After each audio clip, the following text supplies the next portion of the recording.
Salut, c'est Étienne Boulay. Du lundi au vendredi à midi, j'écoute le show du midi avec Derek Aucoin. Puis si je peux pas l'écouter, ben je le télécharge sur le web.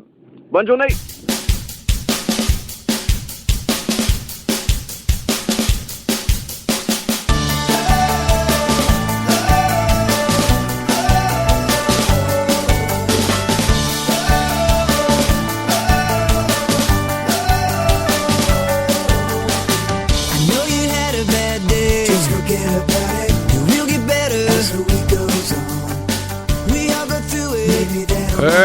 Show du midi, lundi 2 décembre. Salut tout le monde, j'espère que vous avez passé un excellent week-end, tout comme moi.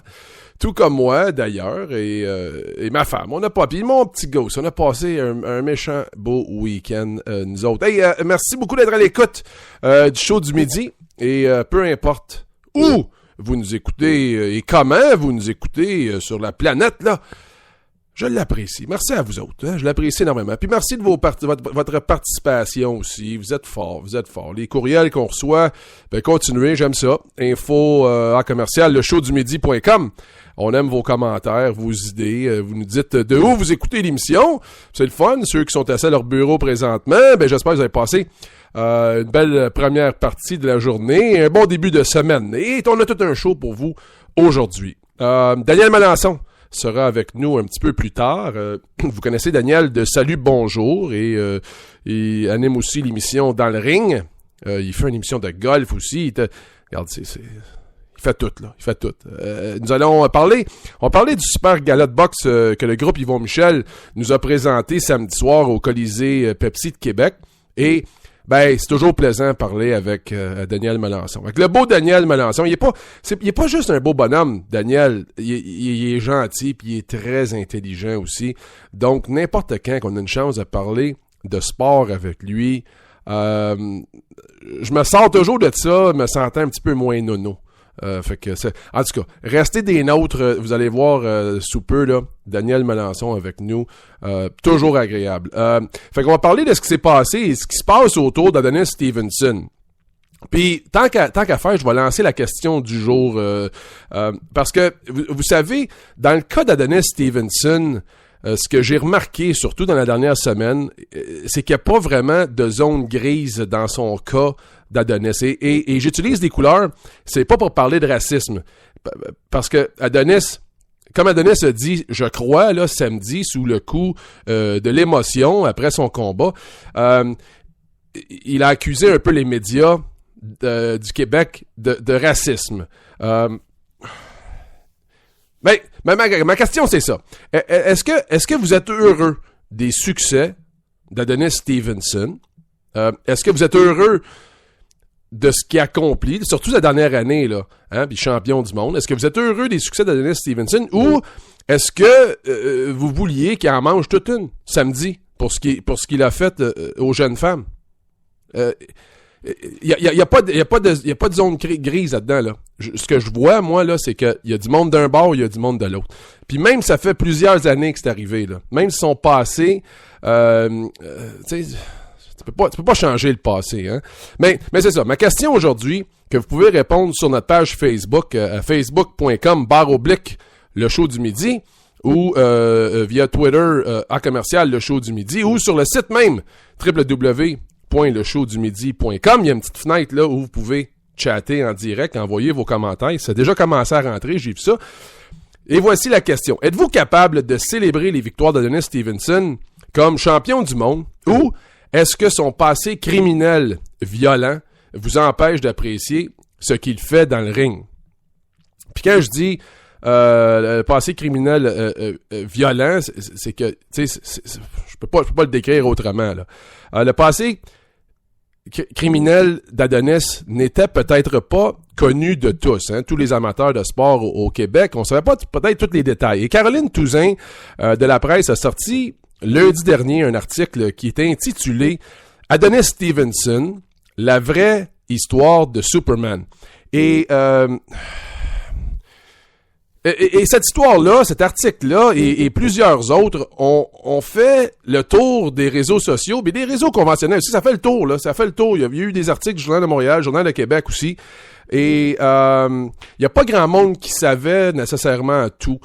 Et plusieurs gens que j'ai croisés cette semaine et la semaine dernière regardent Adonis Stevenson d'une façon un petit peu différente. Puis comme je vous ai dit, vous êtes soit d'un bord ou de l'autre. Il y a pas de zone grise. Encore, j'utilise la couleur, il n'y a pas de zone grise là-dedans. En tout cas, j'ai passé un excellent week-end. J'espère que vous autres aussi. J'étais au Centre Bell le samedi soir avec ma femme. Belle victoire du Canadien face aux Leafs. Et après, on est allé à la cage au sport regarder le combat Stevenson et Bellew. C'est celui-là qui m'intéressait le plus. Oui, Kovalev aussi, c'était le fun, là, mais le combat qui m'intéressait le plus, c'était évidemment Bellew et Stevenson. Quand je regarde un combat, que ce soit UFC ou un combat de boxe, je regarde de plusieurs façons. Un comme un ancien athlète, hein, puis je sais comment difficile que c'est et le travail que ça demande pour arriver au sommet de ton sport. Donc, j'apprécie ça. Mais aussi, je suis comme journaliste et je dois rapporter la nouvelle, je dois vous parler, je dois avoir le plus d'informations possible parce que quand vous m'appelez à Bonsoir les sportifs, puis quand on échange, ben j'ai besoin d'avoir de l'information et j'ai aussi besoin d'avoir une opinion. Hein? Je vais vous donner un exemple. Ma belle-mère est très cute, là.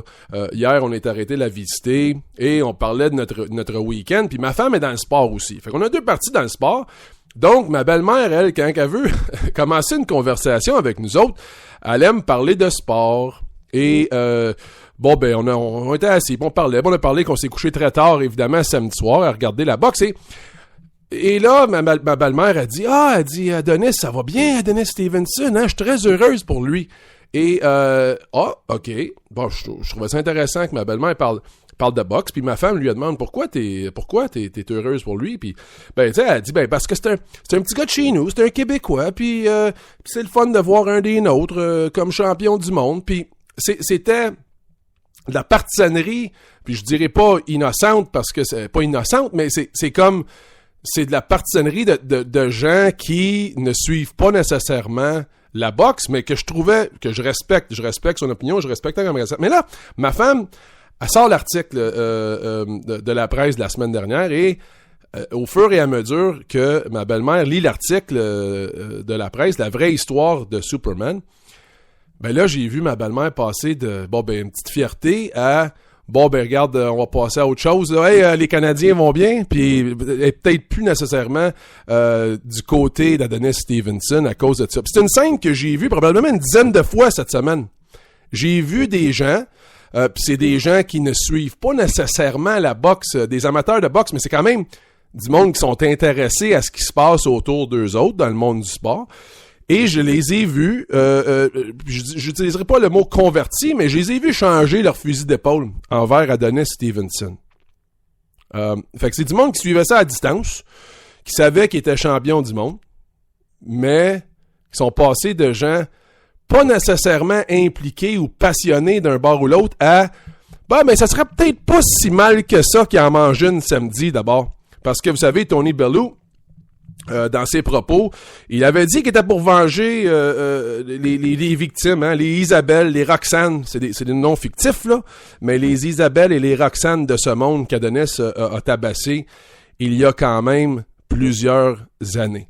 Yvon Michel était fâché que cette histoire sorte la semaine du combat. Il disait que c'est dangereux pour un gars comme Adonis qui a besoin de sa concentration, qui met sa vie en danger quand il embarque dans le ring. Mais Yvon, je suis surpris, moi, que toute cette histoire-là n'est pas sortie avant. Je suis surpris que cette histoire-là n'est pas sortie avant. Tu sais, comme quand il a gagné le championnat du monde, quand il a gagné la ceinture face à Chad Dawson en 76 secondes. Tu sais, vous savez, tu peux ruiner ta réputation en 76 secondes, mais ça prend pas mal plus que 76 secondes pour te refaire une réputation. Puis c'est ça qui est intéressant de voir. Ma conversation avec Daniel Melançon, on va définitivement toucher à ça. Donc, envoyez-moi vos commentaires, s'il vous plaît. S'il vous plaît, vos commentaires. Facebook.com/le show du midi. ou sur le site, sur la page www.leshowdumidi.com. On peut interagir là en direct. Les Devils sont au Centre Bell ce soir. Les Devils arrivent avec 2 victoires d'affilée. Ils ont 27 points, sont 9e dans la conférence de l'Est. Le Canadien avec 33 points. Eux sont 5e dans l'Est et c'est une séquence intéressante. 7 victoires, une défaite et 2 revers en prolongation lors de leurs 10 derniers affrontements. Et sont allés chercher 11 points sur un maximum de 12 lors des 6 derniers matchs. Donc, le Canadien qui joue du bon hockey, là. C'est des victoires d'équipe, comme dirait l'entraîneur-chef Michel Therrien, mais quand même des efforts individuels qui sont assez remarquables, là. Max Pacioretty, Andrei Markov qui joue du grand hockey. Et évidemment, Carey Price dans les filets est très solide. Pacioretty, là, je le regardais aller samedi. Il est en train de vraiment en mettre plein la vue à Brian Burke puis les gars de l'équipe américaine de hockey pour la formation olympique, là. Mais son coup de patin, là, 2-3 enjambées qu'il prend, il dépasse tout le monde. Il y a de la puissance là-dedans. C'est des longues enjambées. Puis il joue vraiment, vraiment du bon hockey en ce moment. Puis je suis content de le voir jouer avec la confiance qu'il a. Puis je souhaite que ça continue. Galchenyuk aussi, je trouve qu'il fait une bonne job. Puis il faut qu'il le prenne au sérieux lui aussi pour l'équipe américaine. C'est sûr que Markov et Melin avec les Russes, ça va être un gros morceau. Puis ça va être intéressant de voir pour Piquet et Carey pour l'équipe du Canada. Mais il faut absolument... Ils ont une chance en or, puis je pense qu'ils en profitent en ce moment-là. Martin Brodeur, beaucoup de succès face aux Canadiens, sera devant les filets des Devils ce soir. 44 victoires, 18 défaites, Brodeur. 1.83 de buts alloués, puis il y a 9 jeux blancs. Fait qu'il aime jouer à Montréal, il aime jouer contre le Canadien. Les trios ce matin, Pacioretty est avec Darnay Gallagher, ça c'est excellent. Bourque, Eller, Galchenyuk. Bourque a eu un bon match aussi, tant qu'à moi, là. René Bourque, lui aussi, il a un bon coup de patin, il a un bon tir, c'est impliqué.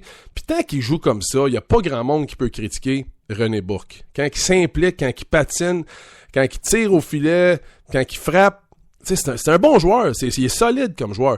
Brière, Plekanec et Gianta forment le 3e trio et Bournival, Prost et Mohen ont patiné sur l'autre trio. Markov, Subban, première paire, Georges Emelin et Murray Diaz. Fait que Bouillon, White et Parros probablement laissés de côté ce soir et Carey Price évidemment devant le filet. Bon ben là, le premier, c'est l'heure. Daniel Melançon. Daniel Melançon fait la télé à la carte et TVA Sport. Il y avait ça, le télé à la carte et TVA Sport présentait la première partie du gala samedi à Québec. Et Daniel Melançon fait aussi l'émission Dans le ring. Et il a fait beaucoup. C'est un bon joueur de golf. Il y a tout.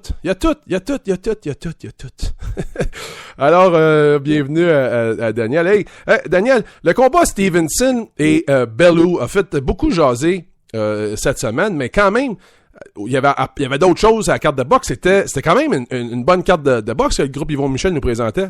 Écoute, c'était, je pense, la meilleure carte de boxe présentée au pays cette année, non seulement par la quantité de combats, mais la qualité des combats qui étaient proposés aux amateurs. Tu sais, quand tu présentes un combat de championnat du monde dans une carte, c'est bon. Quand tu en présentes 2 combats de championnat du monde, ben ça devient exceptionnel.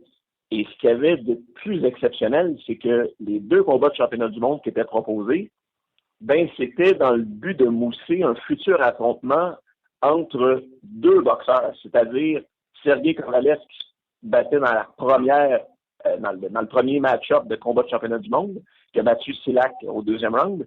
Et dans le 2e affrontement, tu avais bien sûr Adonis Stevenson qui était là pour défendre sa ceinture pour la 2e fois et qui est pressenti pour affronter éventuellement le champion WBO qui est Sergei Kovalev. Or, les 2 ont gagné de la façon qu'ils ont l'habitude de gagner, c'est-à-dire avec des retentissants KO. Et là, ben, ça met la table pour un éventuel affrontement. Ça ne veut pas dire que ça va arriver tôt en 2014, parce qu'on s'entend que ça devient beaucoup plus des stratégies d'entreprise, c'est-à-dire que du côté de Jim, on va essayer de monnayer puis de continuer de promouvoir Adonis Stevenson, mais pour l'amateur de boxe dont je suis, puis que je suis convaincu qu'il y a plusieurs amateurs qui nous écoutent, c'est-à-dire, ça serait naturel de voir Kovalev contre Stevenson. Je veux dire, tu sais, je veux pas comparer les 2 sports, mais le UFC a le don notamment d'opposer les meilleurs contre les meilleurs. À la boxe, ces dernières années, malheureusement, on les voit pas tout le temps. Tu sais, on n'a malheureusement pas vu Pacquiao, Mayweather, et ça, je pense que c'est au détriment du sport. Je pense qu'il y a des gens derrière qui se sont dit,